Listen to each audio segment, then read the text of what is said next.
What the And hello everybody, Dragon47 here. Wow, I honestly don't really know what to say. Thank you guys so much. Really, I never expected to see this many views on a YouTube video ever since the Yu-Gi-Oh one I did so many years ago. And I love the positivity and comments that I saw from you guys as well. Even some of the controversial ones were quite fitting. I guess the only things I really have to say is I hope that I can keep providing the good entertainment that you guys are looking for here within the near future. And again, thank you so much. This really does give me a lot of it gives me a drive to continue to do more of what I want to do to try and entertain for you guys, because at the end of the day, that's all that really matters, is what kind of entertainment that I can come up with to try and make you guys happy. And without further ado, let's get straight into this video. So today we're actually going to be talking about team cores. Now, this is a topic that I kind of wanted to bounce around a little bit. A lot of people talk about, oh, this team is good, oh, this team is great, this team is a top tier team, but nobody really truly understands the main reason why the team does so good. It's because it generally has a good core. And the definition of what a team core is two Pokemon that complement each other extremely well. A few seasons ago, we used to have a core that is known as Galarian, Stunfisk, and Altaria. This core was super duper good because not only did it provide Altaria with a steel type that could resist some of those electric boys and could resist the rocks being thrown at it, but Altaria could also handle the things that would attack or harm Galarian Stunfisk on the floor. It was immune to those ground types, so it wouldn't get absolutely destroyed by other grounds, and it had a lot of playability against some of the other fighters, and as fighters are super effective against steel. Now, some of the team cores in today's world is actually kind of interesting and usually revolves around the current meta. Now, what the meta kind of is in a nutshell, and I'm actually going to shout out another YouTuber here because he kind of had it down for the most part. I'm just going to take what notes I got from him and kind of repost and say, hey, this is kind of accurate, was a YouTuber known as Dan Ottawa Pogo. And I'll leave his name in the description here. But basically what the main meta mostly consists of is either Medicham, Gligar, or Alolan Sandslash. And the reason for this being is because all three of them counter each other, kind of like in a rock, paper, scissors scenario, but at the same time, all of them destroy literally everything else in the meta. No, these are not my real teams. These are just set up here for me to show you guys how the meta kind of looks like. So a lot of the main meta mons that you're going to see are things that either counter or things that can play good into these types of mons. And that's where you get lists of Pokemon like this. I know I don't have all of them up on the screen, but please hear me out. You have other anti-fighters like Deoxys that are good against those poison types, so he can deal some decent damage into Venusaur, and he can do a whole lot of other things as well by fighting all those other steel types that are currently in meta.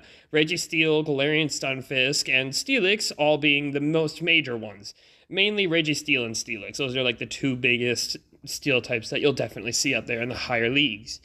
When it comes to Azumarill, Azumarill is kind of that weird oddball that just is good in meta, and for that reason, it's just kind of always going to be a constant stagnant thing. And technically speaking, it can destroy almost all of the Pokemon up there on screen. The only thing it kind of has a rough matchup against is Sandslash. With its fairy type and ice type covering, it can cover a lot of the current meta's floor, as long as you don't run into a grass type. We'll get to grass types here in a minute. As for the Mud Boys, they've been struggling pretty hard due to the fact that there have been so many grass types as of recently, and really only 2 or 3 of them have been able to really shine out of all of them. Even Galarian Stunfisk is struggling really hard in this meta thanks to the amount of Frenzy Plant Venusaur, the Frenzy Plants and Aerial Ace Superior, and the Razor Leaf Flying Tropius, definitely being the biggest 3 grass types that we currently see. And, I mean, I guess I can make an exception for Victory Bell, but only if it's a Shadow and only if it's partnered with specifically a Bastiodon and a Medicham. Otherwise, Victory Bell is not that great. and I'd much rather run Venusaur over Victory Bell any day. But that's not the point. The point is because grass is much more relevant, ice type, the mud boys and the waters that we have in the current meta all kind of have to watch out a little bit due to the fact that there are just more threats out on the board that potentially could hurt or harm them.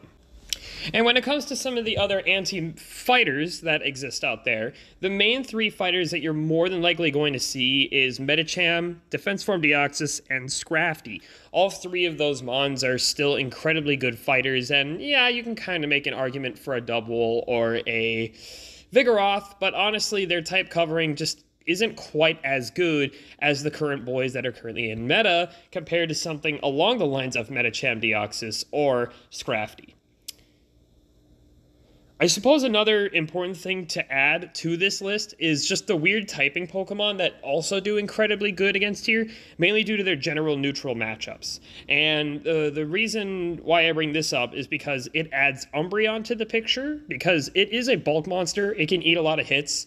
Granted, it's a bit more frail as of recently due to the fact that there is an increase of fighters, but he can bulk a lot of the ground and a lot of the plant-type attackers and survive. He's on the cusp of not being, like, really that good anymore, but at the same time, if paired correctly, Umbreon can actually do a lot of good for what it is needed to do, and that is to tank and to eat hits.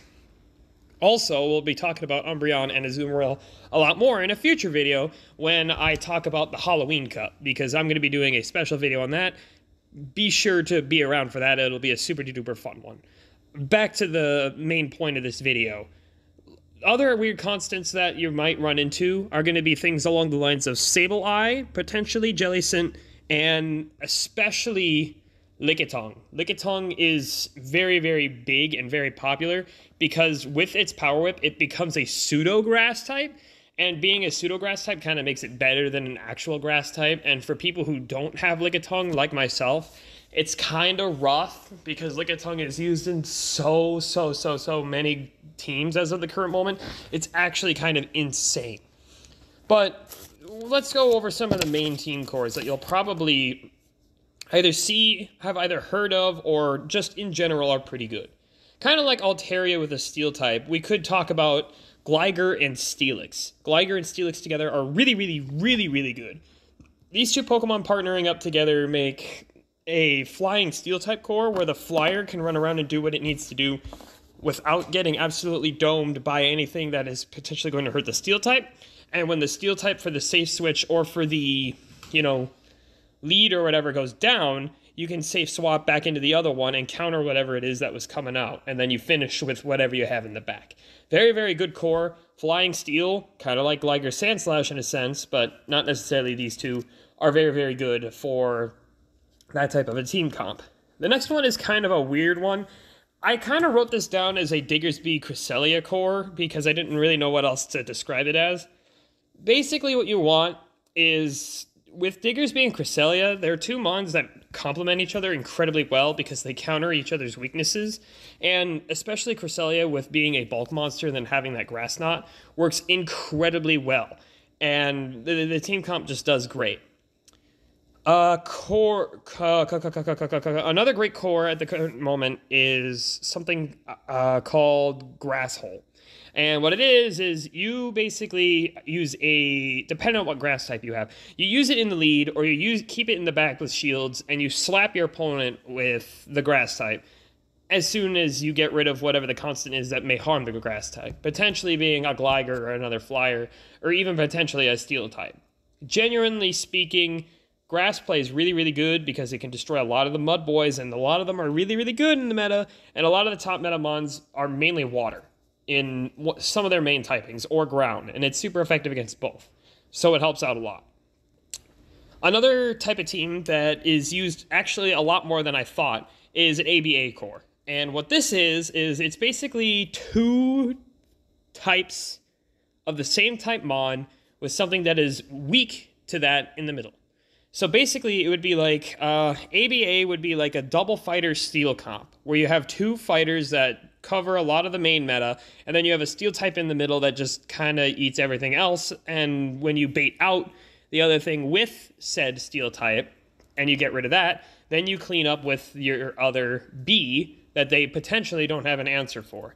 The only thing that really hurts that type of a lineup is an ABB core, where you have two answers to two of that, but the odds of that happening are pretty slim to none. So ABA is potentially pretty good. Azumarill Sandslash, again, is another great core because they just destroy everything. They're incredibly good. And between Slash killing all those grass types that Azu is afraid of, and Azu destroying all the fighters that Sandslash doesn't win very often against, they just make the core so much stronger, and they're just that good.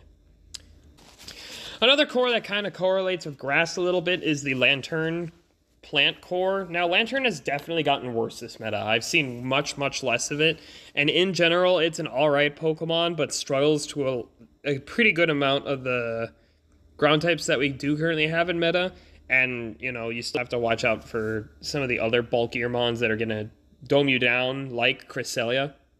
But it works incredibly well with plant types, because with its electric typing, it takes care of those flyers that plant types are normally weak against. And Lantern is generally weak towards other plants. If you use a plant to battle a plant, it works particularly well. And what's even better about that is Lantern is generally weak to ground-type mons, where grass, like Venusaur, Superior, Lurantis, even Victory Bell, can all counter ground types due to their grass-type typing. These are just some of the examples of team cores that I'm coming up with, too. You don't even have to use meta ones, just ones that help complement each other to make the team look good, and to have it a good, broad coverage over all the typings that exist in the meta. Henceforth, and how we get the team cores that we know today. And that's pretty much it. I'm not going to go super hard into the different play styles of how different teams work. I'm not going to go into, you know, what teams are currently good as of the current moment, because that would require almost a whole nother video for me to do. But I think this was a pretty good explanation video of what I wanted this to be. Basically just me explaining team cores, how they work, and why they are good to have.